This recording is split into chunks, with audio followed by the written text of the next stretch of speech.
जय श्री कृष्ण मित्रों। मैं पंडित ब्रजेश कुमार शर्मा धामनौद बेलगांव वाले फिर एक बार आपका मेरे यूट्यूब चैनल पर स्वागत करता हूं।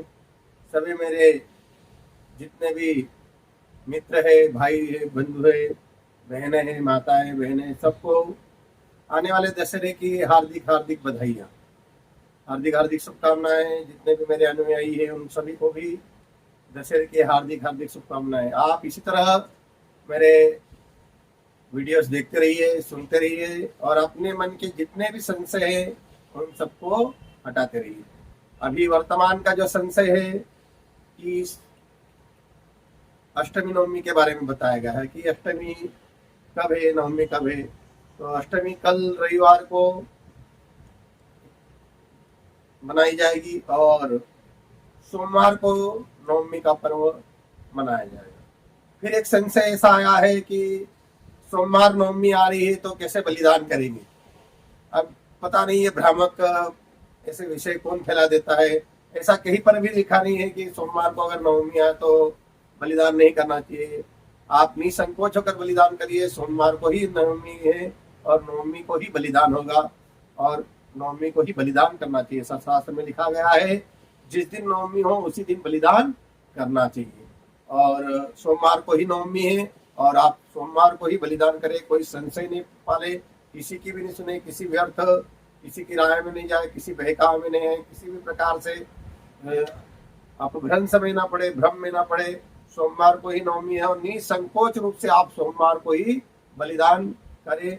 बलिदान को सोमवार का जो बलिदान का समय है वह दोपहर 1:30 से लेकर शाम को 7:30 बजे तक शुभ रहेगा। आप इस मध्य में कभी भी बलिदान कर सकते हैं और बलिदान करके बलिदान करना ही चाहिए। और बलिदान नींबू का आदि, पूरे कद्दू आदि चीजों से बलिदान करना चाहिए। जीव हिंसा नहीं करना चाहिए। जीव हिंसा के ऊपर भी बताया गया है कि जीव हिंसा का बलिदान नहीं है, वो निषेध है।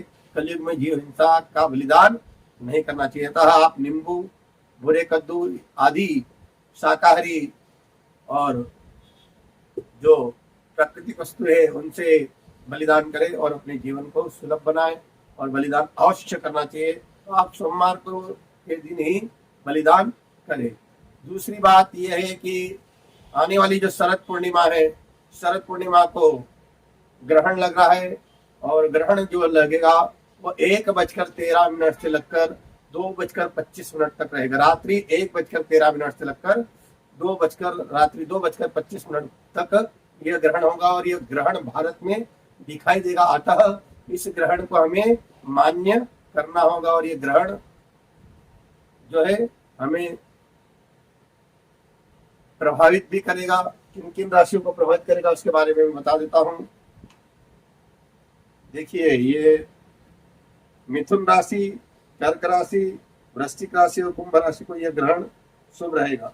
सिंह, तुला, धनु और मीन राशि को यह ग्रहण मध्यम रहेगा और मेष, वृषभ, कन्या इन राशियों पर, कन्या और मकर राशियों पर यह ग्रहण अशुभ रहेगा।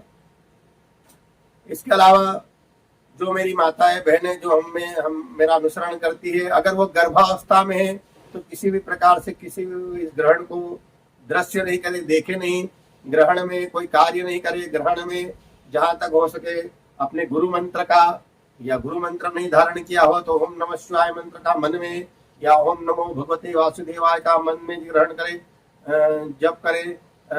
रोगियों और बच्चों को छोड़कर भोजन भी नहीं करना चाहिए, शयन भी नहीं करना चाहिए और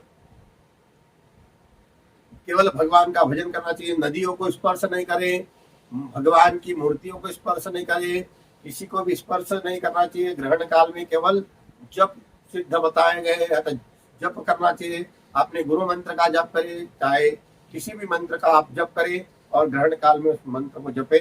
जिन लोगों को की कुंडली में चंद्र ग्रहण योग लगा है, जैसे राहु चंद्र ग्रहण, केतु चंद्र ग्रहण, इस प्रकार से अगर कोई चंद्र ग्रहण योग लगा है तो वो इस ग्रहण काल में अपना ग्रहण उनकी पूजन करवाकर उस ग्रहण का भी शांति करवा सकते हैं।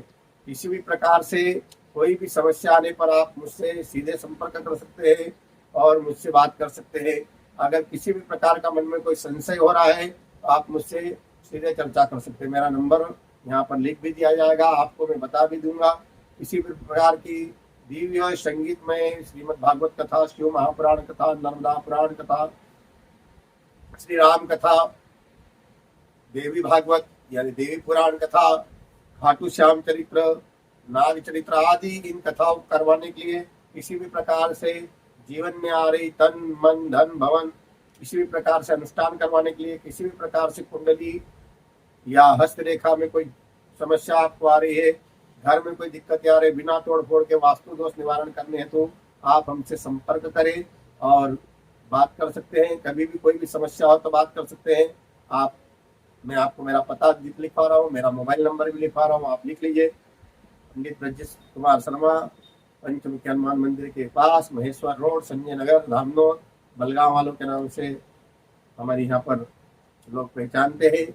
और मेरा मोबाइल नंबर भी आप लिखिए 8319046741। एक और अन्य नंबर भी है 9826959386। इन नंबरों पे आप मुझसे कभी भी किसी भी विषय पर चर्चा कर सकते हैं। जय श्री कृष्ण, धन्यवाद।